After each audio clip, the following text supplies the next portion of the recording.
फातिमा की रानी माँ, प्रभु यीशु की माँ, आसरा तू ही है माँ।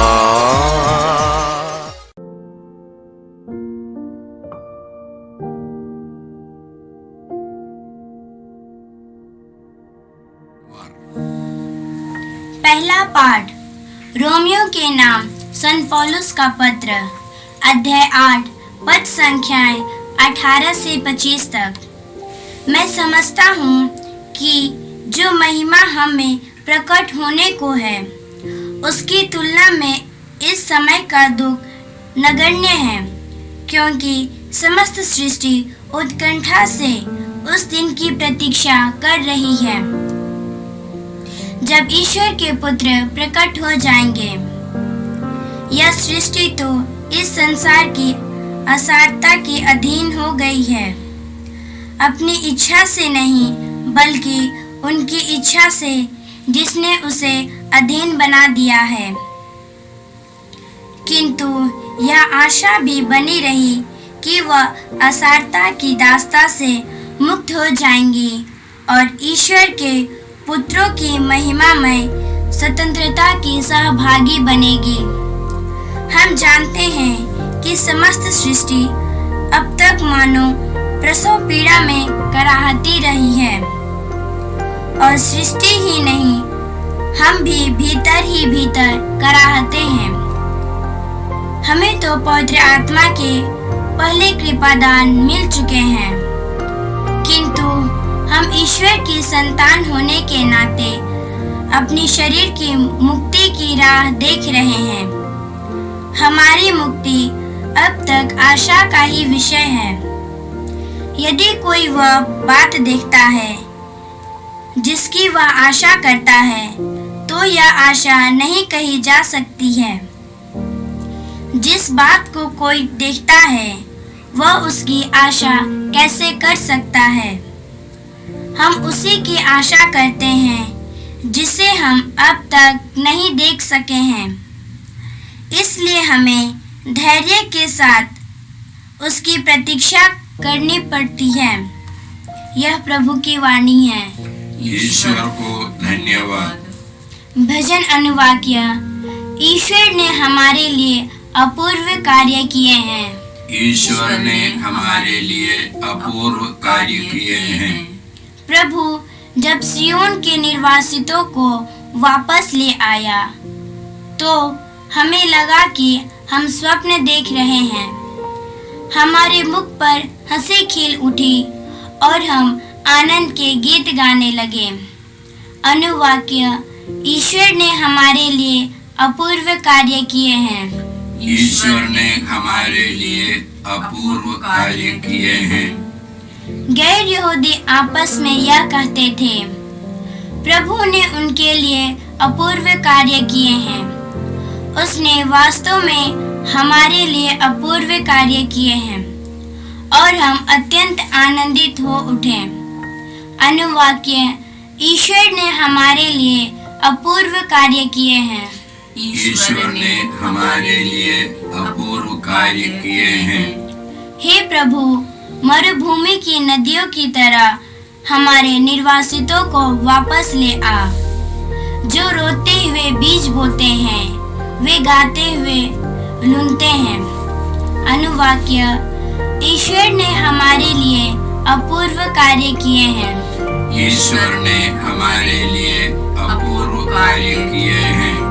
जो बीज लेकर चले गए थे, जो रोते हुए चले गए थे, वे फूले लिए लौट रहे हैं, वे गीत गाते हुए लौट रहे हैं। अनुवाक्य। ईश्वर ने हमारे लिए अपूर्व कार्य किए हैं। ईश्वर ने हमारे लिए अपूर्व कार्य किए हैं। जय घोष। हालेलुया।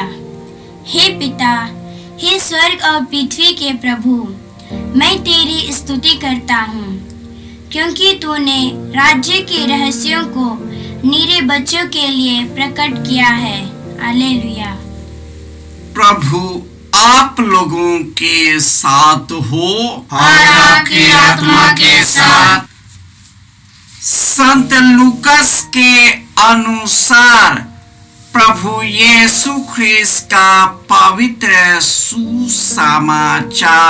हे प्रभु तेरी महिमा हो। अध्याय 13 पद संख्याएं 18 से 21। यीशु ने यह कहा, ईश्वर का राज्य किसके सदृश है? मैं इसकी तुलना किससे करूं? वह उस राई के दाने के सदृश है जिसे एक मनुष्य ने लिया और अपनी बारी में बोया। वह बढ़ते बढ़ते पेड़ हो गया और आकाश के पक्षी उसकी डालियों में बसेरा करने आए। उन्होंने फिर कहा, ईश्वर का राज्य की तुलना किससे करूं?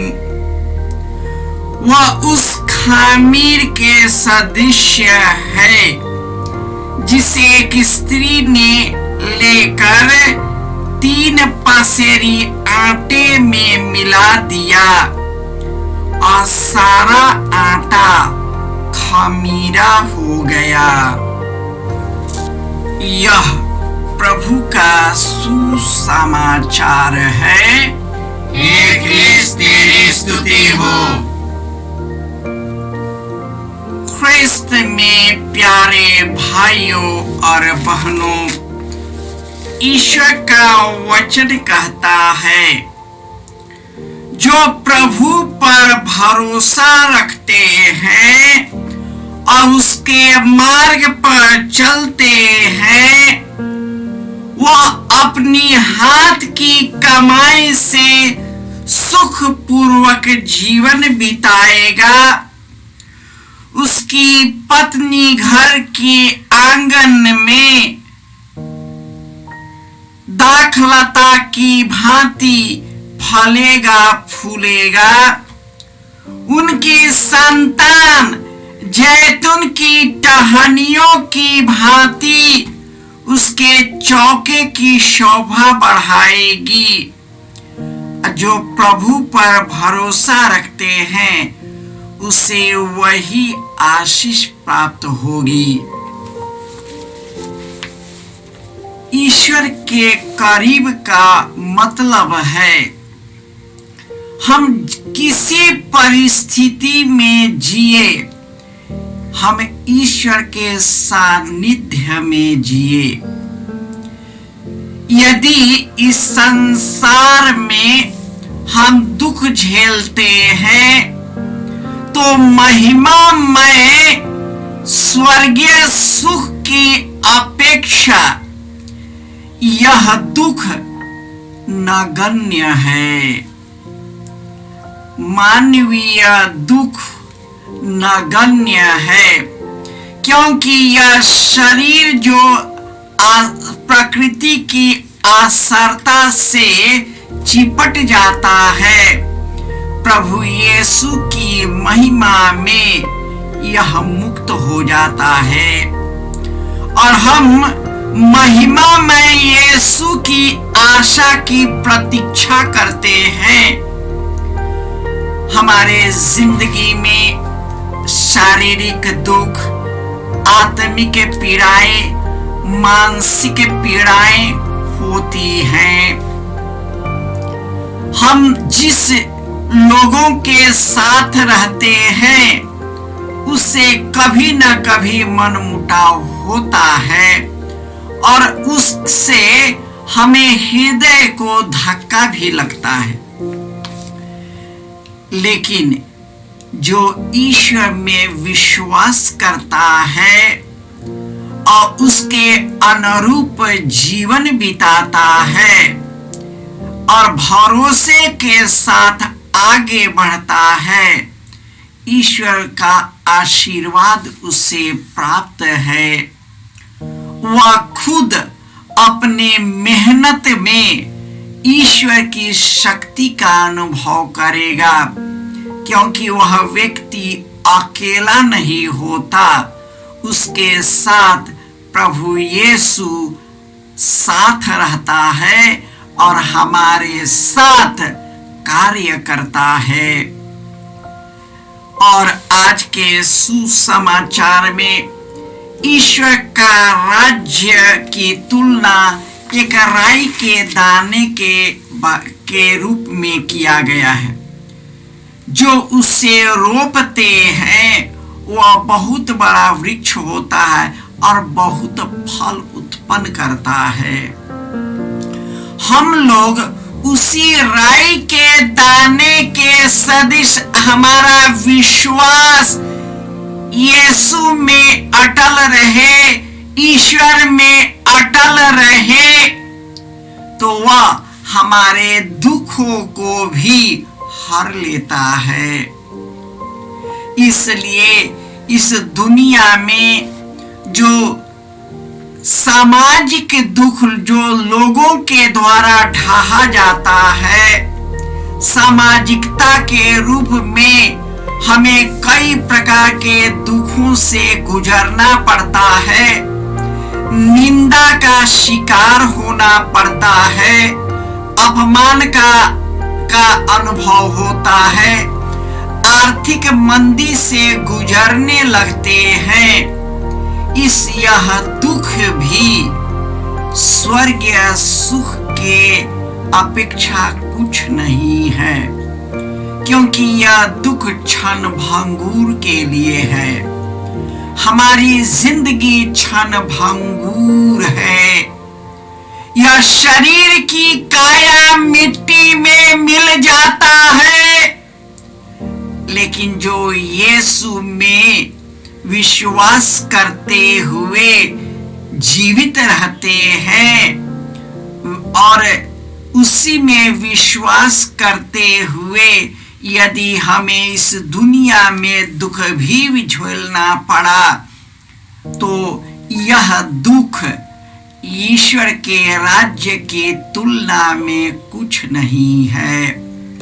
वह हमारे तुच्छ शरीर को महिमान्वित करेगा और वह आध्यात्मिक शरीर के रूप में परिवर्तित करेगा, जो शरीर कभी नहीं मरेगा और अनंत काल तक सदा जीवित रहेगा।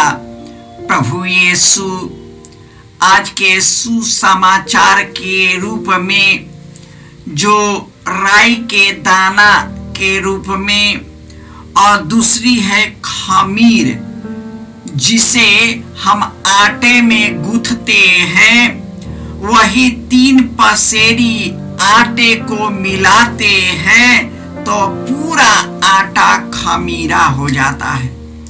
उसी प्रकार हम यीशु के प्रेम से हमारा जीवन खमीरा हो जाता है। हम कितना भी नगण्य क्यों न हो, ईश्वर हमें महिमान्वित करता है और हमें इस दुनिया में चलने की शक्ति प्रदान करता है। हे प्रभु यीशु, हम इस दुनिया की आसारता में बहकर हम शारीरिक और मानसिक आत्मिक पीड़ा के समय अपना धैर्य खो बैठते हैं, क्योंकि ऐसा लगता है कि यही जीवन सब कुछ है और इसी में हम घुटन का अनुभव करने लगते हैं।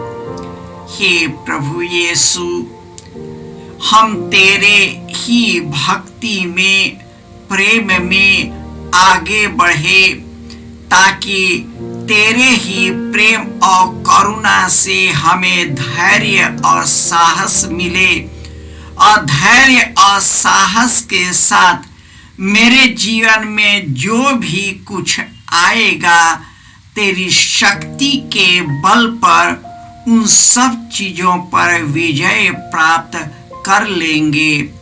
हे प्रभु यीशु, यदि तू मेरे साथ रहेगा तो कौन टिक पाएगा।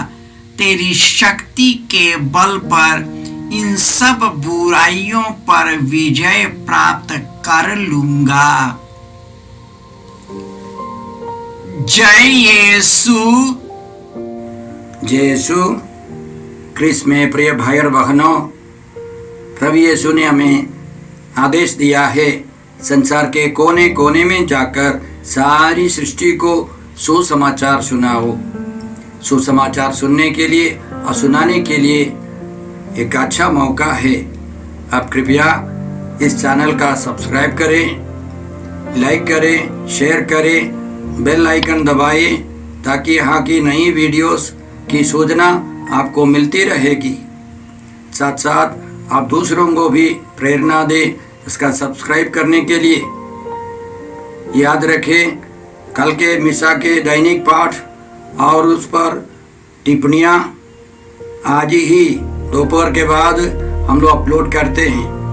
कृपया आज ही उसको सुनकर कल की तैयारी करें। प्रभु यीशु आपको और आपके परिवार को 100 गुनी आशीष देंगे। जय यीशु।